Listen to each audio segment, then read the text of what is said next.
Sebelum kita lanjut ke videonya, jangan lupa klik tombol subscribe dan nyalakan loncengnya agar tidak ketinggalan info terbaru dari kami. Kondisi Jessica Iskandar makin mengkhawatirkan.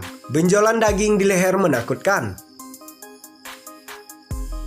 Namun, saat ditanya tentang kondisi hubungan Jeddah dan Richard Kyle, Eric meminta Feni Rose menanyakan langsung kepada dua orang yang bersangkutan. Itu sih bisa ditanyain langsung sama orangnya ya, jawab Eric. Diketahui, hubungan asmara Jessica Iskandar dan Richard Kyle menjadi sorotan. Sejak keduanya sudah tak saling mengikuti di Instagram, Eric Iskandar pun kerap melemparkan sindiran mulai dari prasit hingga zaman dinosaurus sudah lewat. Padahal, Jeddah dan Richard Kyle sempat merencanakan akan menggelar pernikahan pada tahun ini. Rencana itu terpaksa harus ditunda lantaran adanya pandemi virus corona. Eric Bana Iskandar sedih ketika membicarakan kondisi sang adik Jessica Iskandar. Eric Bana Iskandar merasa kasihan dengan sang adik yang kini harus berjuang melawan penyakitnya. Jessica Iskandar menangis saat curhat dengan Eric Bana Iskandar hingga Eric juga tak bisa menyembunyikan kesedihannya. Apalagi Jessica Iskandar juga putus dengan Richard Kyle. Kandasnya hubungan mereka menjadi sorotan publik. Meski begitu, keduanya tetap berhubungan baik. Jessica Iskandar disebut mengidap dua penyakit parah, yaitu takikardia dan hipertiroid. Jeddah dikabarkan mengidap penyakit takikardia atau jantung berdetak di atas normal. Setelah itu, mantan Richard Kyle kembali check up ke dokter. Tak sangka, ternyata Jeddah juga mengidap penyakit parah lainnya yang bernama Graves disease autoimmune hypertiroid atau hipertiroid. Kemarin dikasih tahu sama dokter udah dipastikan sakit yang aku alami saat ini namanya Graves disease autoimmune hypertiroid. Ungkap Jeddah dikutip dari YouTube Jessica Iskandar, Minggu 26 Juli 2020. Wanita 32 tahun tersebut mengatakan penyakit tersebut tidak memiliki nama Indonesia. Gondok itu nama lain dari tiroid itu kan, cuman ini nggak ada nama Indonesianya. Graves disease autoimmune hypertiroid imbui Bunda El Barak. Kemudian, Jessica Iskandar harus meminum 5 butir obat di pagi hari dan 2 obat di malam hari untuk pengobatan takikardia dan hipertiroid. Hal itu harus dijalani Jeddah selama 6 bulan. Setelah itu dokter akan kembali mengambil tindakan melihat dari perkembangan penyakit tiroidnya. Setelah 6 bulan, dokter akan memutuskan jalur mana apakah meneruskan obat atau operasi. Sementara jika operasi tiroid, Jessica Iskandar harus minum obat seumur hidup. Akibat idap dua penyakit parah ini, Jeddah pun mengaku ketakutan memikirkan nasib El Barak. Ketakutan itu diungkapkan Jeddah secara belak-belakan kepada psikolog Poppy Amalia 23 Juli 2020. Sebelum itu, Jeddah mengaku takut jika dirinya tiba-tiba tidak bisa lagi bangun dari tempat tidur. Ketakutan kamu yang paling kamu takutin sama penyakit kamu itu apa? Yang paling kamu takutin, tanya Poppy Amalia. Yang paling aku takutin kalau aku gak bisa bangun dari tempat tidur, jawab Jeddah. Jessica Iskandar ungkap ketakutannya soal El Barak usai divonis idap dua penyakit parah, YouTube Poppy Amalia. Bujuk Aurel yang ngambek karena merasa dimanfaatkan. Atta Halilintar, cepat gak usah banyak drama. Putri sulung musisi Anang Hermansyah, Aurel Hermansyah merasa dimanfaatkan oleh sang kekasih YouTuber Atta Halilintar. Hal tersebut diketahui melalui kanal YouTube Aureli Hermansyah pada Minggu 2 Agustus 2020. Mulanya, Atta Halilintar mengajak Aurel Hermansyah untuk menemaninya futsal. Futsal yang diikuti Atta Halilintar tersebut akan mempertandingkan kru timnya melawan kru tim Anang Hermansyah. Tak hanya itu saja, tim yang kalah akan mendapat hukuman berenang malam-malam. Tim AHA lawan tim Asik yang kalah berenang malam ini, kata Atta Halilintar. Mendengar keinginan Atta Halilintar, Aurel Hermansyah tak menyetujuinya. Atta Halilintar lantas meminta yang kalah untuk mentraktir makan seluruh pemain. Hah, apaan? Yang kalah traktir dong, ujar Aurel Hermansyah. Traktir semuanya makan plus lapangan sama push-up 15 kali, kata Atta Halilintar. Aurel Hermansyah pun merasa keberatan dengan permintaan Atta Halilintar tersebut. Selain itu, Aurel Hermansyah malah merasa dirinya dimanfaatkan oleh Atta Halilintar untuk mentraktir makan semua pemain. Itu lebih ke bangkrut sih kayaknya, sayang, ujar Aurel Hermansyah. Oh, aku diajak gara-gara buat kayak gitu, imbuhnya.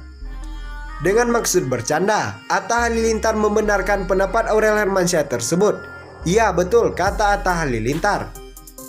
Aurel Hermansyah langsung marah dan memilih tak mau ikut menemani Atta Halilintar futsal. Ya, sudah aku nggak usah ikut deh. Aku pikir sayang mau ngajak aku memang mau ditemenin sama aku. Kok sayang gitu, ujar Aurel Hermansyah. Melihat sang kekasih marah, Atta Halilintar langsung membujuknya. Cepat, sudah ayo, nggak usah banyak drama deh, kata Atta Halilintar. Aurel Hermansyah akhirnya luluh dengan bujukan Atta Halilintar. Tayang, baby gemes banget, ujar Aurel Hermansyah.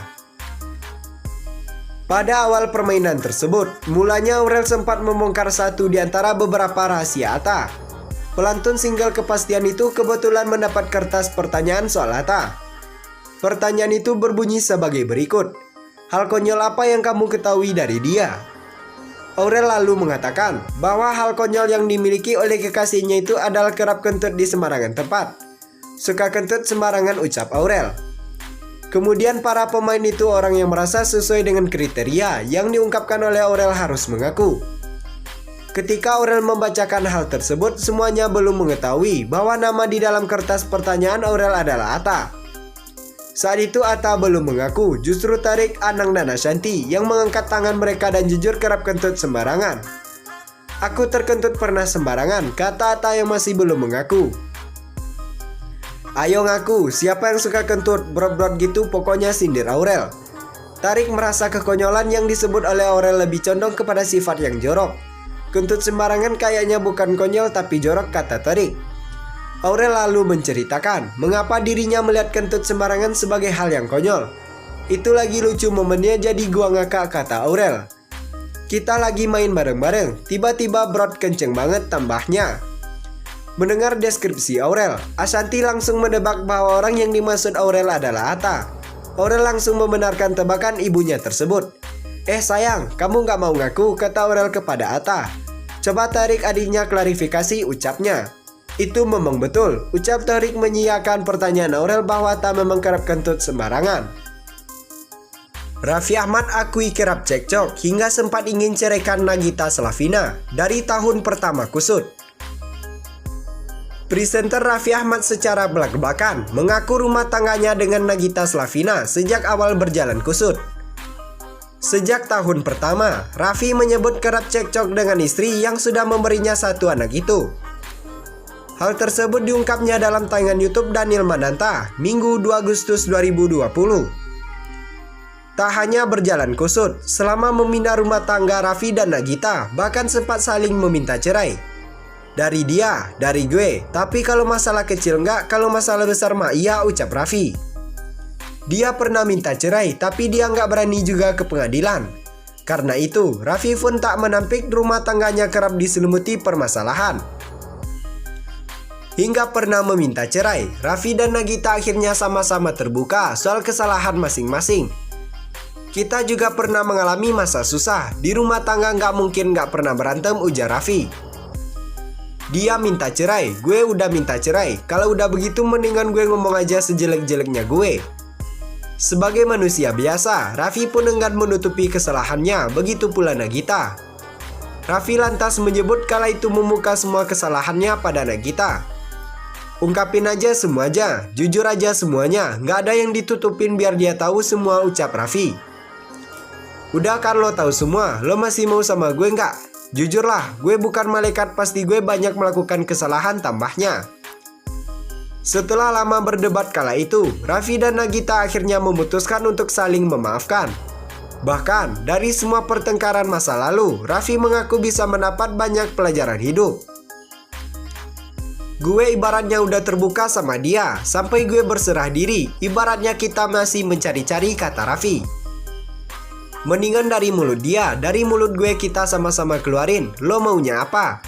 Tapi pasti ada waktu berpikir dulu, yang penting dia udah tahu. Lantas Raffi pun akan melakukan hal serupa jika anaknya, Rafathar, satu hari mendapat kesalahan. Meski bisa saja dibuat kecewa, Raffi akan menerima Rafathar seutuhnya. Gue mendapat pelajaran gini sih, gak ada manusia yang sempurna, tutur Raffi.